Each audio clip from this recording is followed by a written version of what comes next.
Ya, untuk pertemuan kita hari ini bisa dilihat materinya adalah beriman kepada kitab-kitab Allah Subhanahu wa Ta'ala.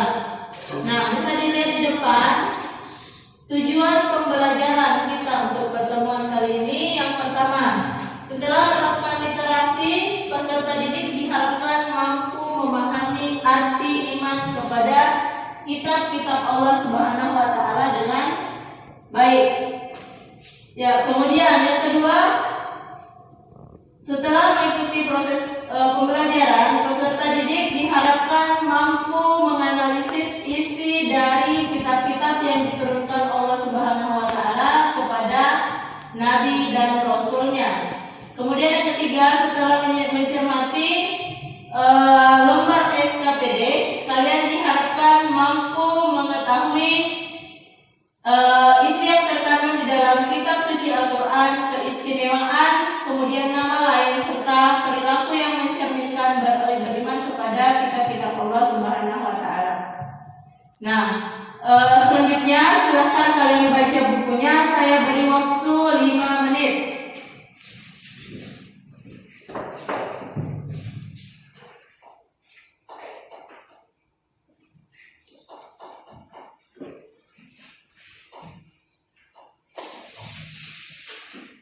Kembali ke materi iman kepada kitab-kitab Allah.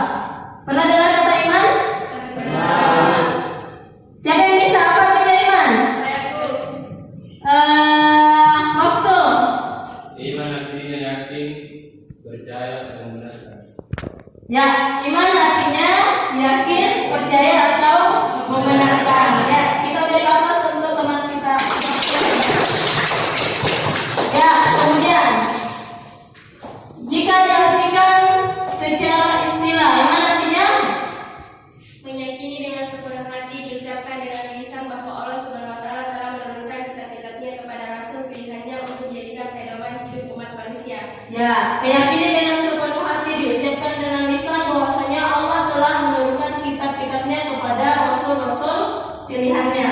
Nah, selanjutnya kepada kitab-kitab Allah termasuk rukun iman yang berapa? Siapa yang mau? Wisnu. Ketiga. Yang pertama apa? Iman kepada Iman kepada Allah. Kedua, iman kepada malaikat-malaikat Allah. ya, iman kepada malaikat-malaikat Allah. Ketiga, Iman kepada kitab-kitab Allah.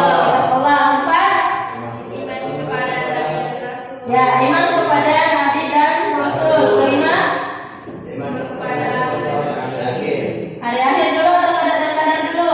Ya, hari akhir. Kemudian yang keenam, iman kepada qadar.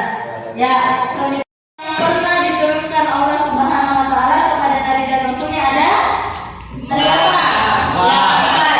Siapa yang bisa sebutkan nama kitabnya kemudian diturunkan kepada Nabi siapa? Ya, saya persilakan kepada Ananda Fikram. Fikram? Taurat diturunkan kepada Nabi Musa alaihissalam, Zabur kepada Nabi Daud alaihissalam, Injil kepada Nabi Isa, dan Al-Quran kepada Nabi Muhammad alaihissalam. Ya, betul. Jadi yang pertama itu Taurat diturunkan kepada Nabi Musa alaihissalam, kemudian Zabur diturunkan kepada Nabi Daud alaihissalam, kemudian Injil kepada Nabi Isa alaihissalam, dan Al-Quran diturunkan kepada Nabi Muhammad sallallahu alaihi wasallam. Nah, ada dikenal Al-Quran itu ada perbedaan antara Al-Quran dan suhuf. Bisa dilihat di atas. Pernah dengar kata suhuf? Nah, suhuf itu apa? Lembaran terpisah. Ya, lembaran-lembaran firman Allah yang masih terpisah. Sedangkan Al-Quran itu dia sudah dibukukan, jadi sudah dalam bentuk yang baku, tidak bisa lagi diubah-ubah. Nah, selanjutnya saya bagikan lembar LKPD. Jadi silahkan duduk berkelompok dengan anggota kelompoknya. Yang gabung ke sini, ke belakang geser mejamu. Kemudian kamu ke belakang juga. Jangan membelakangi itu. Sini, kira-kira. besar demikian.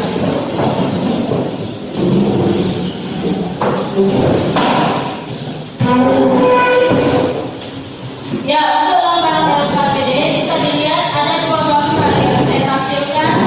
Nah, di sini ada dua gambar. Nah, yang kalian perhatikan adalah bagaimana minat generasi muda zaman sekarang terkait dengan minatnya dalam hal membaca dan mengkaji isi Al-Quran. Di sini gambar yang saya angkat, gambar pertama adalah seorang anak yang sedang belajar mengaji hanya dengan menggunakan lampu pelita. Jadi yang kita bandingkan adalah kita yang sekarang dilengkapi dengan fasilitas yang sangat memadai, sudah ada lampu, kemudian bangunannya sudah permanen, kemudian dilengkapi juga dengan HP. Kalau kita pakai HP bisa, pakai komputer bisa, jadi ada aplikasi YouTube, Google yang bisa kita manfaatkan. Kira-kira kalian bandingkan mana yang lebih besar minatnya, apakah anak zaman dulu atau yang sekarang? Kemudian yang kedua adalah bagaimana pandangan Islam mengenai seseorang yang mengaku beragama Islam tetapi tidak mau belajar ataupun mengkaji isi Al-Quran. Kemudian yang ketiga, bisa juga kalian kaitkan pandangan kalian mengenai orang tua yang kurang peduli terhadap anaknya. Jadi meskipun anaknya tidak mau belajar mengaji, mereka tidak ada respon sama sekali, seolah-olah itu bukan hal yang penting. Nah, silahkan didiskusikan.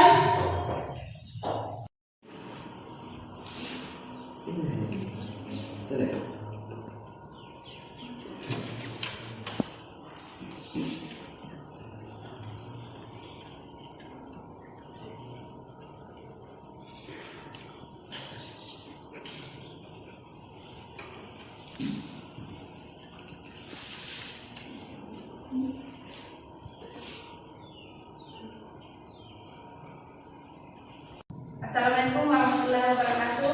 Waalaikumsalam warahmatullahi wabarakatuh. Kami dari kelompok 1 ingin membacakan hasil diskusi kelompok kami. Dipersilakan dijelaskan. Pertama, bagaimana tanggapan Anda mengenai gambar di atas? Tanggapan kami terhadap gambar pertama yaitu anak-anak begitu rajin dan giat dalam belajar membaca Al-Quran. Dengan fasilitas yang terbatas, mereka begitu giat dalam belajar Al-Quran dibandingkan sekarang. Begitu mudah diakses, namun kenyataannya berbanding terbalik. Zaman sekarang, anak-anak terlihat malas dan acuh dalam belajar Al-Quran. Itulah tanggapan kami terhadap soal pertama. Dipersilakan kelompok lain untuk bertanya. Apakah ada yang mau bertanya dari kelompok lain? Saya. Kelompok dua. Bagaimana menurut Anda apabila ada anak yang rajin pergi mengaji tetapi selalu dibully oleh teman-temannya yang lain?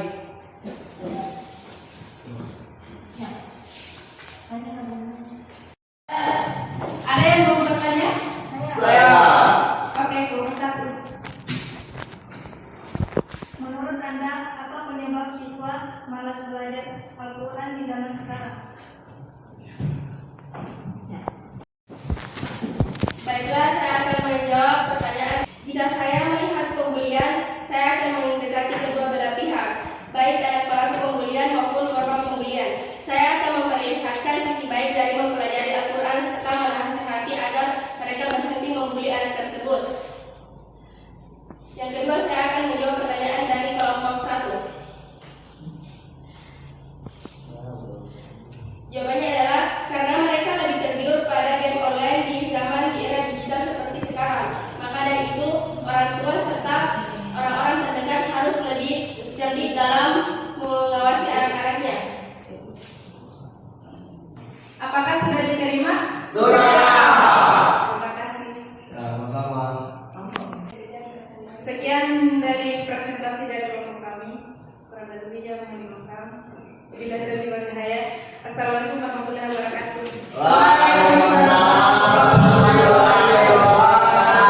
ibadah baik ibadah mahda maupun gairah mahda.